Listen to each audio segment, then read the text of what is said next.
네, 안녕하십니까. 빌레필드 교회 성도 여러분, 이재훈 목사입니다. 오늘은 저희가 잠언 말씀에 대해서 한번 함께 살펴보려고 합니다. 잠언 말씀은 읽어보시면 다들 아시겠지만 어려운 게 전혀 없는 말씀입니다. 그냥 읽으면 돼요. 이거 특별히 해설을 하거나 해석을 도와드릴 만한 부분이 없고요. 누구나 읽으시면 평이하게 이해할 수 있는 좋은 말씀들의 모음입니다. 그 말은 잠언이 중요하지 않다는 뜻이 아니고요. 잠언이 뭐 쉽다랄지 뭐 그런 내용은 아니고요. 잠언의 말씀 자체가 보편적으로 옳기 때문입니다. 그러니까 우리말에서 잠언이라고 번역된 이 말은 가르쳐서 훈계하는 말이란 뜻이에요. 근데 여기서 잠자가 한문으로 이 대나무 죽자의 모두 함자를 섞어서 만든 그 말이거든요. 잠.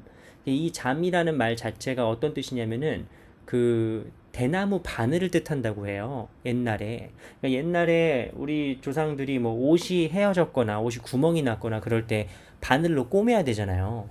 근데 그때 썼던 게 대나무 바늘이랍니다. 그러니까 대나무 바늘로 구멍난 옷을 꼬매는 거죠. 그러니까 잠언이란 건 무슨 뜻이냐? 우리의 구멍난 삶을 꼬매서 고치는 말씀이란 뜻입니다. 그래서 훈계고 가르침이고 꼭 필요한 말씀이다 라는 뜻이 바로 잠언에 들어가 있습니다. 그래서 잠언은 우리가 항상 명심하고 지켜야 할 지혜로운 말씀이다 라는 뜻이고, 그래서 제가 이 잠언에 대해서는 특별하게 설명할 게 없다라고 말씀드린 거예요. 이건 그냥 우리가 늘 명심하고 지키고 살아야 될 말씀이지, 뭐 이스라엘의 역사랄지 어떤 뭐 배경이랄지 뭐 이런 게 그렇게 중요하지 않기 때문입니다. 그러니까 결코 잠언을 제가 뭐 이렇게 평가절하하는 게 아닙니다. 우리가 꼭 명심하고 새겨야 될 말씀이다. 어떤 의미에서는 우리가 지금까지 뭐 신명기적 사관이니 뭐 역대기적 사관이니 뭐 그런 말들보다 잠언이 더 중요해요. 잠언이 더 실제적이에요. 그건 성경에 대한 그런 이해를 떠나서 잠언이 우리 삶에 더 실제적이다라는 거를 말씀을 드립니다. 잠언이란 말, 우리말 잠언은 이제 그런 뜻이지만 히브리어에서 잠언을 마샬이라고 불러요. 근데 이 마샬은 뭐 일단 기본적인 뜻이 비교라는 뜻이 있습니다. 비교한다 라는 뜻이 있습니다. 그러니까 여러분 잠언을 읽어보신 분들 다 아시겠지만 잠언에 계속 비교하는 내용이 나와요. 이를테면 지혜로운 여인이나 어리석은 여인, 뭐 악녀, 아니면은 뭐 지혜로운 사람의 삶과 어리석은 사람의 삶 해가지고 계속 이렇게 뭔가 비교를 하면서 어떻게 살아야 되겠니? 네가 어떻게 살아야 되겠니를 계속 보여주고 얘기해 주는 게 바로 잠언이죠. 그러니까 이 마샬이라는 이 말씀 안에는 이 비교가 다양한 형식으로 나타납니다. 그것이 풍유적인 방식, 형식으로 나타나기도 하고, 아니면 교훈을 주거나 계시를 하거나 조롱을 하거나 아니면 수수께끼를 내는 식으로 어쨌든 끊임없이 비교를 통해서 무엇인가를 보여주려고 하는 거죠. 그럼 무엇을 보여주려고 하느냐? 참된 삶의 모범을 보여주고 싶은 겁니다. 잠언이 우리에게 가르치고 싶은 것은 어떻게 살아야 하는가, 어떻게 살아야 지혜롭게 사는 것인가를 보여주고 있는 말씀이라고 할 수 있죠. 그 잠언을 쭉 보시면은 일단 잠언은 시편과 같이 총 7권의 책으로 나눠져 있습니다. 시편 5권이죠. 근데 아무튼 이렇게 나눠져 있다는 거죠. 근데 우리 지난 시간에도 말씀드렸지만 시편이 나눠져 있다. 1권, 2권, 3권, 4권, 5권으로 나눠져 있다라는 것은 후대의 편집에 대한 얘기를 말씀드렸잖아요. 그러니까 어느 일정한 시점에 누가 시를 막 팍 쓴 게 아니라, 계시를 받아가지고 다다닥 쓴 게 아니라 수백 년 전부터 내려왔던 시들을 모은 게, 찬양과 기도를 모은 것이 바로 시편인 것처럼 잠언 말씀도 수백 년 동안 이어져 왔던 지혜로운 말씀과 금언들의 모음집인 거죠. 그래서 그 잠언 말씀 보시다 보면은 뭐 이것이 솔로몬의 잠언이다, 이것이 지혜로운 자의 잠언이다, 말씀이다, 이런 내용들이 모두 다 그 각 권을 표시하고 있는 겁니다. 총 7권의 잠언에는 총 7권의 이제 권책으로 나눠져 있는데 25장 1절과 2절 말씀을 보시면은 이 잠언이 어떻게 편집됐는지에 대한 과정이 살짝 나와요. 뭐냐면 솔로몬의 잠언인데 이걸 누가 편집했느냐? 바로 히스기야의 신하들이 편집한 것이다 라고 설명하고 있습니다. 그러니까 솔로몬 하면은 이스라엘의 되게 초기 왕이잖아요. 초기 때 왕이고 히스기야는 남유다의 되게 후반부쯤의 왕이란 말입니다. 그런데 솔로몬의 잠언이 수백 년을 걸치고 내려와서 히스기야 신라 때에 이르러서야 이것을 편집했다라는 것을 우리가 알 수 있죠. 그래서 잠언이라는 거는 일단 시편과 같이 오랫동안 전승돼 내려왔던 격언들의 모음집이다라고 우리가 이해할 수 있고요. 이 잠언을 쭉 읽어보시면 계속 반복되는 말이 바로 뭐냐면 여호와를 경외하는 것이 지혜의 근본이다, 삶의 기본이다, 아니면 이런 식으로 여호와를 경외하는 것이라는 말 자체가 잠언의 주제입니다. 핵심이에요.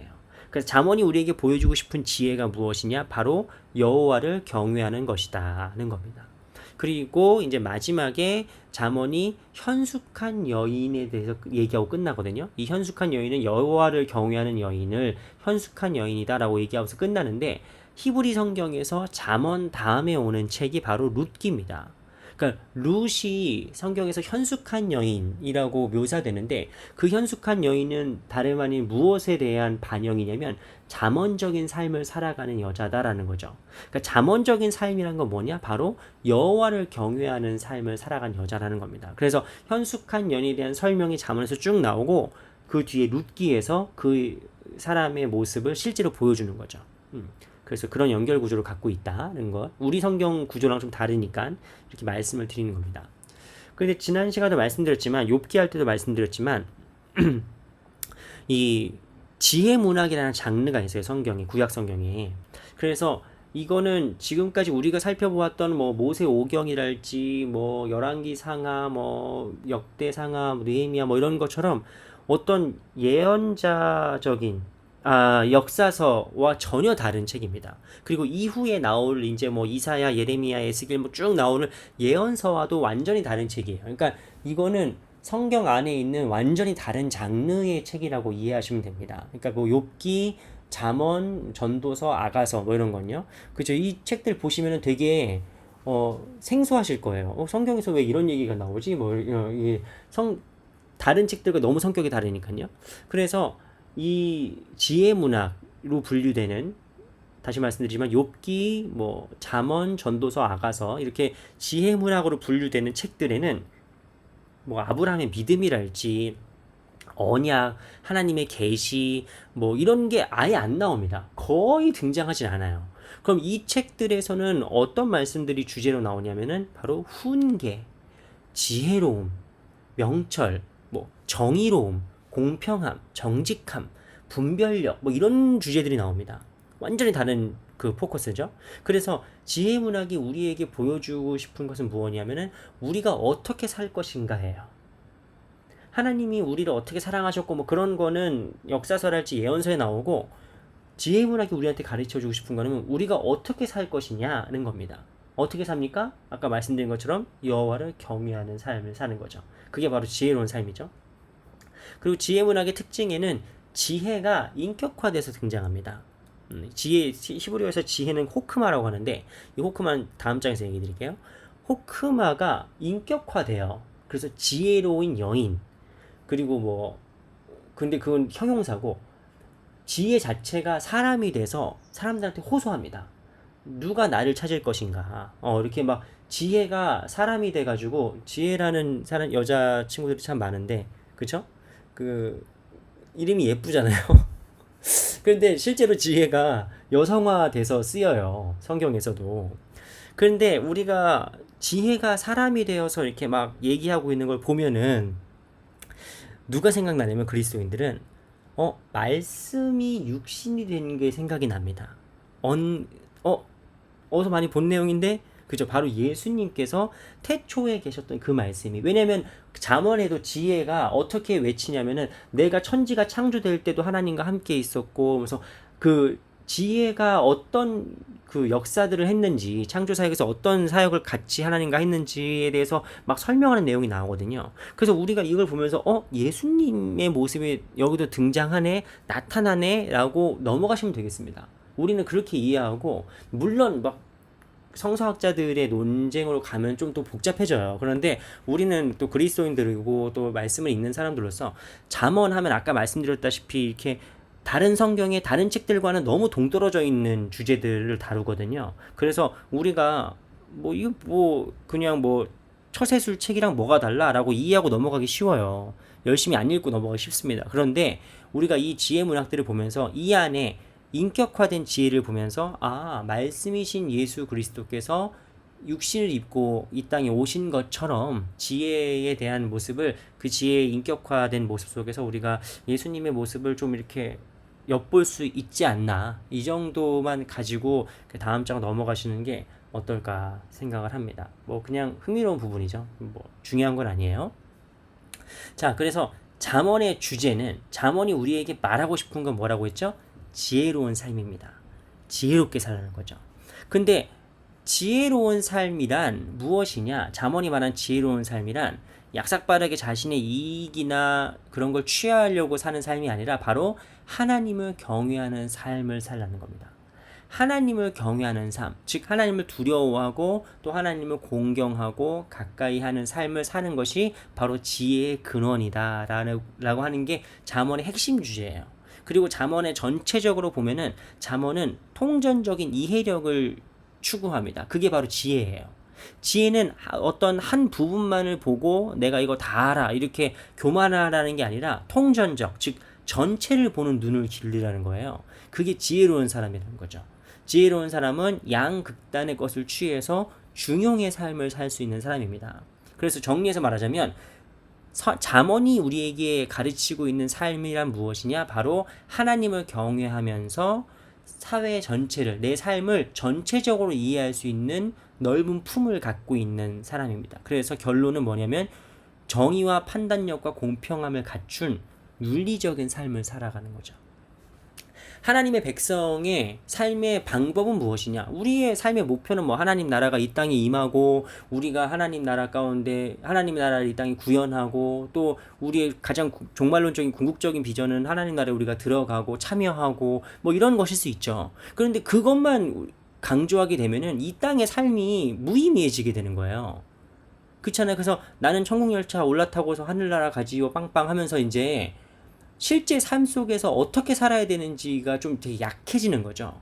그게 이제 보통 그 복음주의 기독교인들의 조금 문제점으로 많이 지적되는 거 아니겠습니까? 이거는 단순히 뭐 진보 보수를 떠나서 많은 목사님들과 훌륭한 신학자들이 지적했던 문제예요. 그리스도인의 삶의 목적이 내세만 위한 것이라면, 죽은 다음에 천국 가는 것만이 목표라면은 하나님이 우리를 이 땅에 왜 살려두십니까? 성경이 우리에게 가르치는 것, 특별히 잠언이 우리에게 끊임없이 가르치고 있는 삶이란 무엇이냐면은 윤리적인 삶입니다. 우리가 하나님의 백성으로서 정의와 판단력과 공평함을 가지고 이 땅에서 윤리적인 삶을 살아가는 거죠. 그게 바로 지혜입니다. 그리고 그 지혜는 어디서 나오냐면은 하나님을 경외하면서 이 세상을 통전적으로, 전체적으로 이해할 수 있는 이해력에서 나오는 겁니다. 그래서 되게 중요해요. 잠언은 되게 중요한 그 우리에게 가치를 보여주고 있습니다. 그 잠언에서 지혜와 지식은 다릅니다. 우리말에도 그렇잖아요. 지혜와 지식은 달라요. 그런데 지식을, 우리는 보통 지혜와 지식은 다르다 하면서 지식을 좀 깔고 뭉개는 경향이 있는데, 평가절하는 경향이 있지만 잠언은 또 그렇지도 않아요. 잠언은 아주 철저하게 실제적인 책입니다. 실리적인 책이에요. 그래서 지식이 필요하죠. 잠언에 의하면 우리에게 지식이 필요합니다. 지식이란 전문적인 기술과 지식을 뜻하는 겁니다. 그래서 실천적인 것을 뜻해요. 실제적이고 실천적인 능력을 뜻하는 겁니다. 그래서 결론적으로 하나님을 경외하는 삶이란 암과 가치, 이건 지혜에 속한 거겠죠. 지혜에 속한 것이고, 이제 실천, 암과 가치와 실천이 삼중적으로 다 통합된 삶, 모두 다 적절하게 조화된 삶이 바로 잠언이 가르치는 삶이죠. 잠언은 어떤 특정 상황들에 대해서 세세하게 설명하지 않아요. 그냥 보편적인 가치에 대해서 얘기합니다. 그러니까 우리가 어떻게 살아야 될까요? 그럼 되게 공자님 말씀처럼 올바른 얘기만 하는 거죠. 암과 윤리와 가치와 삶이 조화로운 삶을 살아야 된다라고 얘기하고 맙니다.